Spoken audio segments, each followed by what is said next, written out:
We made giant stained glass panels and hung them on hinges by our front door.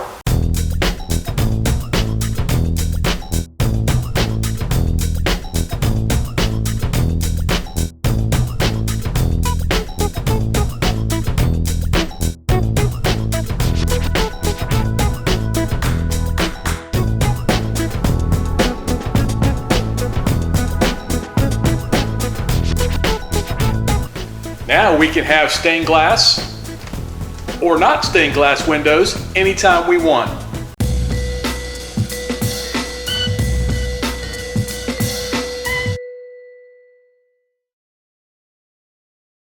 Stained glass is a beautiful medium to work with, but many builders don't put it into new construction, and that's your fault because the builders don't know how you're going to decorate. So if they choose a color that clashes with your palette, you might not buy the place. So they tend to use clear-cut glass or maybe frosted glass in their designs so that it'll fit whatever decor you have when you move into the house.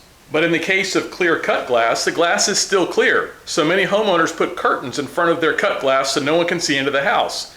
And then they can't see their fancy cut glass. So why have that glass at all if you can enjoy it? Well, that's not a problem here because we know what colors we painted our house. We know what works with our decor. So we use glass colors that match our decor. We also use opaque stained glass that you can't really see through very easily so that we don't have to put curtains up, which makes it a little less expensive. You put the glass up, you're done. No curtains to worry about. And on top of that, we make it so that our glass sits on top of the existing glass in the house so we don't tear anything out. We overlay it. That way, if somebody else moves in and has a different decorating style than us, which is highly likely, just take the glass down. The house is undamaged. We made colored stained glass side lights in our house in 1994, placing stained glass windows we made directly over the existing glass. Moments after completing the job, we realized that we would never be able to see out the front windows ever again because we had just sealed them shut with opaque stained glass. You'd think we would have figured that out in advance. You'd be wrong about that. So we did it differently in our next house, mounting the side panels in wooden frames that were hinged to open whenever we wanted to see outside. This worked extremely well, so well that we wanted to do it in our current house. To make these panels, we use 3 different types of stained glass. The first type is blue water glass. Water glass has a surface that looks like water, which gives it its name. It's easy to cut, easy to shape, easy to grind. Love working with this. And it actually changes color as the light changes outside. It gets more and less opaque depending on how much light is coming through it. As you can see, it's partially see-through here. So it makes your panel look different at different times of the day. Around the edges, we used this. It's called granite glass. You see the surface is a lot more rough. And it's almost like sandpaper. It also has a grain. But granite glass has more of a surface than the smoother water glass and more interest. And it does a lot of interesting things with the light. And this is more of an opaque piece. For accent pieces, we used some yellow glass that is also kind of a granite glass. It's got a surface to it. And for interest, we added in 1-inch green and orange jewels. And these have multiple facets on them. And when the sunlight hits these, it makes all kinds of little designs all through the house. So we wanted to put a bunch of these in because they did so well on the last panels we did. So that's our basic materials for building this. The first step is to take some of this wonderful blue water glass and start cutting it into strips. There will be a total of 24 strips running down the center, and we're going to embed jewels in these strips. Also, we're going to make some 45-degree cuts on some of them. These strips all have to be identical widths, so I made a jig out of a T-square and some spare wood. Then I cut a whole lot of red strips. I didn't even count, just a lot, because they go all the way around both panels.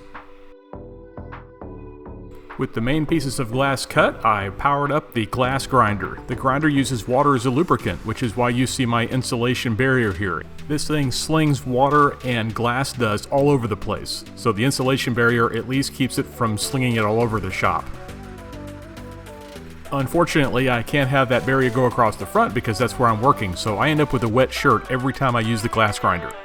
And here you can see very clearly what I was doing. The glass grinder is used to cut a quarter circle into the corner of each one of the blue panels. This frames the orange jewel very well, and that's how we do it. The square jewels are a lot easier to work with. I use one of the jewels to mark a corner on each one of these blue pieces where the diamond shape will be. And then I just make a simple cut with the glass cutters and take that corner off, and everything works. See how easy that is? Much easier than doing the grinding. And you'll notice that my shirt is quite dry because I'm not slinging water everywhere. And just like that, I have some pretty complex pieces of glass, at least they're complex to me, and they fit together like puzzle pieces. And that's really what stained glass is. Instead of assembling a puzzle, you make the puzzle, choosing the color and shapes that you want, and the only limitation is what you can imagine. Well, and also whatever you can actually cut. Some of the cuts are kind of hard. And here is the cut and completed left panel, all ready for the next step, which is copper foil. And you see the pieces that are passing by now have copper foil around the edges. That's what the solder is going to stick to that holds them together. The copper foil is just copper strips about 1/4 inch wide, almost like tin foil, and it's sticky on one side. And this is my wife applying the copper foil. She's really good at it and very meticulous, getting everything lined up just right. Copper foil is usually only used in smaller stained glass work, things like sun catchers or small panels, because it's really not strong enough for exterior uses. But we have an interior panel here, and it's going to be surrounded by a wooden frame, so we're good with the copper foil. The solder we're using requires external flux, so she's brushing flux on prior to soldering. The solder that we use is different than the electronic solder that you may have used in the past. There's no rosin core in here. It's just solid 60/40 tin lead solder. It takes a lot of heat to melt something this thick, so we have a pretty powerful soldering iron that does the job for us, and it's got a pretty wide tip on it, because what you're trying to do here is not solder electronics. You're trying to weld panels together with those copper edges from the copper foil, and you need almost a spatula to spread this stuff out to make it fit. So this is what we're using. This soldering iron heats up a large amount of solder at once, so you're dealing with a lot of molten solder at any given time, and you can have it flow into the joint and you can push it around with that spatula tip. If you're not careful, you can burn yourself because the solder stays hot for a little bit after you move away from it with that iron. I'm happy to report on this project, she only burned herself one time. Burning yourself on a large soldering project like this is about as common as getting splinters when doing woodworking. It happens, and it's never pleasant when it does. And you can see here just how much soldering was done. Multiply this times 2 because both sides of the panel have to be soldered. These panels are wooden frames that are hinged. We know how to do woodworking here, don't we? So let's get to it. The frame for the stained glass panels is just 4 pieces of wood with a 1/4 inch slot running around the inside that the glass will fit into. So I bring out the router and cut that 1/4 inch slot down the tall vertical pieces that are going on the left and right side of the panel. Then I cut the top and bottom pieces. These will also feature 1/4 inch slots for the top and bottom of the panel to slide into. This frame will use zero glue, so I'll use screws to hold it together, and the drill press is used to give me straight holes to put the screws into. Then I use the drill to create countersinks for the screws. The hinges will also be countersunk into the wood, and a quick and easy way to do that if you don't want to get a router out is to do what I'm doing here. Just move back and forth across the table saw blade carefully, and you will end up with a slot that will perfectly countersink your hinge. Look at that slot. It's almost like a professional did it. And the hinge fits perfectly. This is a simple frame, so the last step before painting is just to use the hand sander to knock off the sharp edges. And if you have a college student sheltering at your house during the quarantine, this is a great job for them. Notice on the right, she's redoing our kitchen cabinets too. She's pretty awesome. All right, so we're out here in the big blue room, a place that I don't normally go because, well, look at my tan. What we're gonna do is we're gonna clean the flux off of this panel so that it's not greasy. It'll be clean and ready to put in its mount. I already did this with the other panel, so all we do is take dish soap, soap it up, hose it off, flip it over, do the same thing, and then we'll do better cleaning on it with Windex or whatever with glass cleaner later. Right now, we're gonna clean this.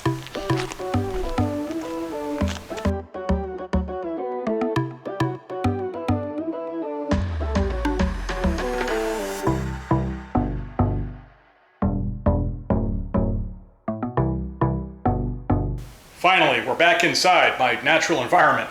Now we're going to finish building the wooden frame that goes around the glass. Remember, these are hinged. They're going to open up so we can look out through the regular clear glass, so we don't have to squint through the colored and stained glass where you can't see anything. So we've got these pieces of wood that we routed earlier, and they have a slot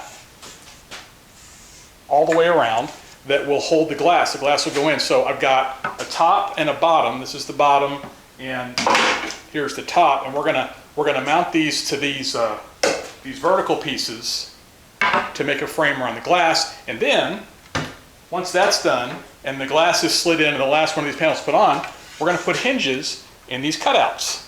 You see how I've got cutouts here for the hinges. And the hinges are gonna be what holds it to the wall and allows it to swing open. So we'll put the handles on later once we get in there and see where we want to put the handles once we actually get it in place. But for now, going to build the panel.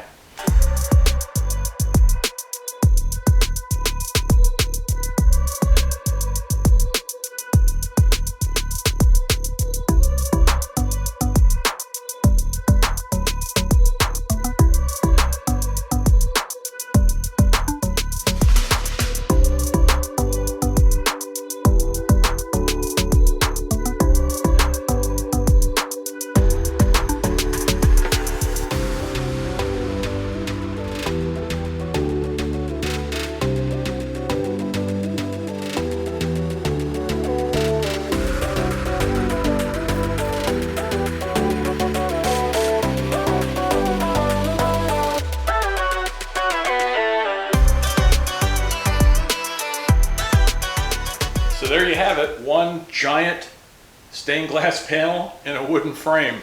All we have to do now is put the hinges on this side and go mount it to the wall. We've already mounted the other one. So this is the last one. When this is done, we'll be complete. So let's put those hinges on. I painted these brass hinges white so they'd match the frame. These are shutter hinges. They hold the panel away from the wall and they allow it to swing clear of the molding that's around the window. If you've ever hung window shutters inside of a house, you've probably used hinges just like these. These hinges are a little weird, but hey, aren't we all? And they do the job very well. And here's that first panel installed in the window. Doesn't that look fantastic? Later on, a second college student, who you may know, who is also sheltering at my house during this quarantine, was able to help me install the second panel.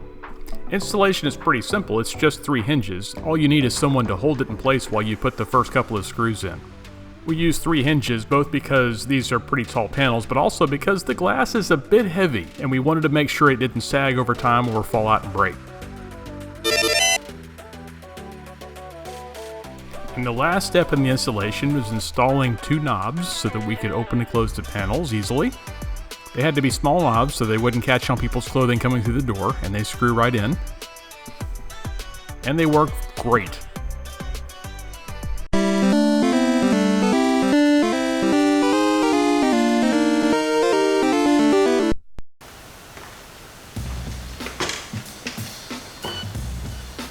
Well, that does it for our really cool sidelight project. We had a lot of fun making this, and it makes the house look pretty awesome.